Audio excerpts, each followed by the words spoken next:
Okay, so we are starting the IS number 23 notes on analysis of variance, which is abbreviated ANOVA. So part 1 is about movies. We have a couple of big ideas. And again, this is section 11-4 if you want to look at it in the textbook. So ANOVA is a method of testing the equality of three or more population means. So back in section 9-3 and 9-4, we talked about the difference of two independent sample means, or the difference between matched or paired data between two samples. So now we're talking about three different samples coming from three different populations that we want to test their means. So one other thing that we need to know when we're talking about ANOVA is that a treatment or factor is a property or characteristic that allows us to distinguish one population from another. Okay, so when we go to look at our data, we want to make sure that each sample is only separated by one treatment. There's only one thing that is separating these out. Okay, so at recent showings of these three movies, Frozen 2, Avengers Endgame, and Knives Out, random samples of 5 people, it is important that they're random samples. There are conditions to discuss here. I'm not going to discuss them fully this time. You can look them up in your book, but of course we want random samples if we're taking samples. So random samples of 5 people were selected and their ages were recorded. So the results are as follows. Okay, so just as I'm scanning the data, looks like the Frozen 2, as anticipated, has quite a few young people there. And I'm thinking maybe this is a parent. And then Avengers Endgame has fairly young adults, right? And Knives Out looks like it's got some older adults, which kind of makes sense. Each of these movies were kind of geared toward certain categories of people. Okay, so what we want to know is, are the differences that I'm seeing, is that enough information to actually say that there's a true difference in the population of people who go and watch those movies, not just the sample of 5 people? So the treatment or the factor, which again is the property or characteristic that distinguishes these populations. So really we're talking about a population of moviegoers. Is it the same for all 3 of these movies, or does the movie they're watching distinguish them? So the treatment or the factor is the movie. Okay, or I should say the movies. It is the characteristic that we're using to separate our data into groups. All right, so now suppose we wish to compare the 3 mean ages in order to see if there's any significant difference. I can tell there are some differences, but I want to know if that's significant between the 3, again, it's important that there are 3 or more, mean ages of people attending these 3 movies. Okay, so then our hypotheses here would be that mu1, let's assume that this is sample 1, and then this Avengers Endgame is sample 2, and Knives Out is sample 3. Each of those is going to be 5, I think, right? So our hypotheses would be mu1 is equal to mu2 is equal to mu3. And again, I'm just listing 1, 2, 3. The alternative hypothesis would be that those means are not equal. I can't say that they're not equal by any certain amount, or that one is different from the others and 2 of them are the same. I just have to say that in general, they're not equal. Okay, so again, usually in this case, our claim is that they are, or we want to see if they are different, but sometimes we want to see if they are the same. Regardless of what the claim is, the null hypothesis is always where we put the equalities, and the alternative hypothesis is always where we put the inequalities, where something is not equal, greater than, less than, something like that. Okay, so in order to proceed, we have to compute some information from our table above. So we need to know the sample size for each of them, the sample mean for each of them, and the sample standard deviation for each of them. Ooh, except that's not just S1, S2, S3, it's S1 squared. So this is the variance for the first sample, right? Remember, standard deviation is equal to the square root of the variance. And we can reverse that equation by saying that the variance, or, well, I guess I'm not even going to write it that way. If we square both sides here, we get S squared. The variance is S squared. That's the notation that we often use. So this is the sample variance, not actually the sample standard deviation. We'll have to be careful when we look at the descriptive statistics for that. Okay, so I could have just given that to you, but I did want to show you how to calculate descriptive statistics in StatDisk. So what I've done is enter each of these 3 columns into StatDisk. So you probably want to pause the video and go ahead and enter your data in real quick. You want 3 different columns. Okay, so then we're going to go up here to this top left corner. I'm sorry, not all the way over there. Not StatDisk, not analysis. Right now we just have data. So we're just going to click data here, okay? And then we want to choose explore data with descriptive statistics. Okay, descriptive statistics is what's mentioned there. This is where we get any calculation based on the data. And then it asks us to explore data from which column. We're going to end up doing all 3, but for now, let's just do the first column. This is the Frozen 2 data. One thing I don't know if I've pointed out here yet is that you can always click this Show Sample Editor up here to make sure you're choosing the right column. I wanted the Frozen 2 data. That is indeed column 1. Okay, so let's look at our results. So it has lots of things here, right? It has a histogram, has a box plot, has all of this information. So this is kind of like when we did the 1 variable statistics calculation in our calculator, except there's even more. So let's get a little bit closer. Let's see, the sample size is 5, that's correct. The mean, that's one of the things we want. It's 15. All right, so let's go ahead and write that down. N1 is 5, we knew that. And then the sample mean for this first sample is 15. It's 0.000000, so I'm not even gonna mess with that. Notice this also does give you the median, and I don't think it says the mode, which is okay. I do want to point out that even though you can check the descriptive statistics this way, on the final exam, if it tells you to show your work, you will have to show the work for how to find the mean or how to find a median. Remember, to find the mean, we just add up all the values and divide by n, the sample size. Median would be putting them all in order from least to greatest and finding the middle value. Okay, so then we scan down. We don't need the mid-range. We don't even know what RMS is. We're just going to ignore that. S2, the variance. That's what we want. Now, we usually look for the standard deviation, S, but this time we actually do want the variance, and you'll see why in a minute. So that looks like to be 104.5. All right, 104.5, very good. Okay, so now we're gonna do the same thing for the third sample. We're going to scroll back up here, and instead of selecting column 1, we're gonna select column 2. And then click evaluate. Notice over here where it says and the results explore data, it changed to column 2 now. Okay, so this says the mean is 28.4, sample size is 5, variance is 68.8. So 28.4 for the mean, variance is 68.8. Again, sample size is 5, mean is 28.4, and variance is 68.8. Okay, so finally we have to do that one more time for the third sample. Change it to 3 and then click evaluate. It says column 3. So sample size is 5, mean is 49, and variance is 72.5. All right, sample size is 5, mean is 49, and variance is 72.5.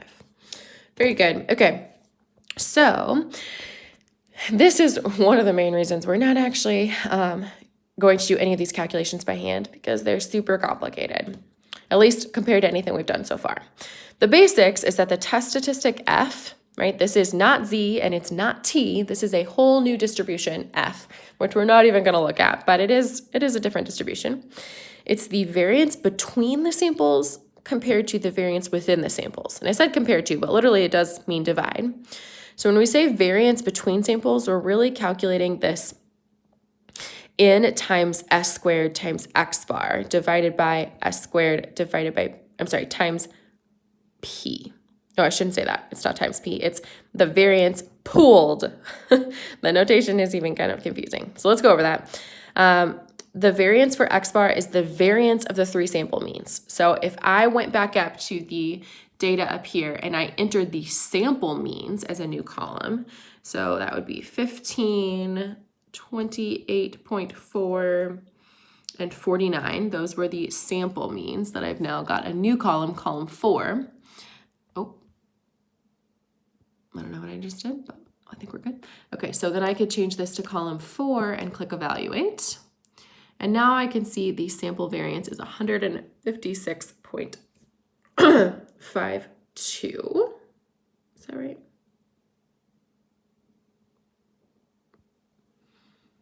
Yes, okay, 156.52. I think I have an error in my notes here, but that's okay. So, oh no, I see the problem.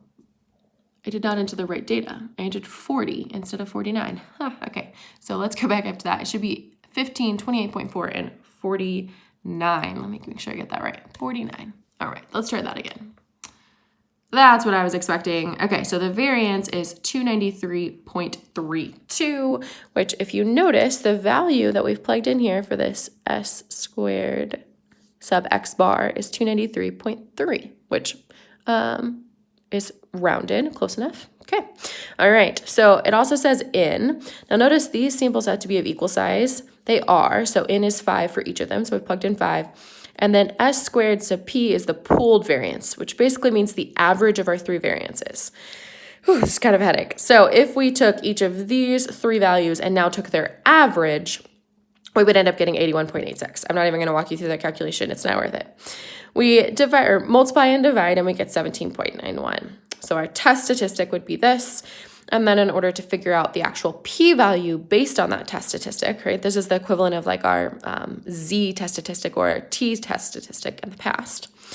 We're going to determine if f value is significant or not by looking at the p-value. We have to calculate the degrees of freedom, and these are really kind of strange degrees of freedom. It's k minus 1 divided by k times n minus 1. So k is the number of samples, and n is the sample size. So we had 3 samples up here, 1, 2, 3 samples. And their sample size, again, it has to be equal, so n is the same every time, it's 5. So we plug in 3 for k and 5 for n. We end up getting 2 over 12, and we leave it that way. We want to see the numerator, we want to see the denominator, we do not reduce, okay?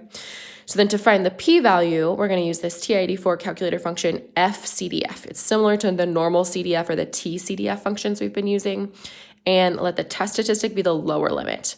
It could go into why that is with the F distribution, but I just don't think it's worth it. Know that F will always be your lower limit. So you go to it by choosing second vars, which is the distribution key. Option 9 is fCDF. You have to hit enter. And then you input the lower F value as your test statistic, 17.91. The upper F value is going to be some large number like 100,000, something like that. The numerator, degrees of freedom, right? Notice I told you not to reduce, is 2. The denominator, degrees of freedom, is 12. So you end up with this command here. And then if we calculate that out, so I could do that really quickly in my calculator. Let's actually walk through it.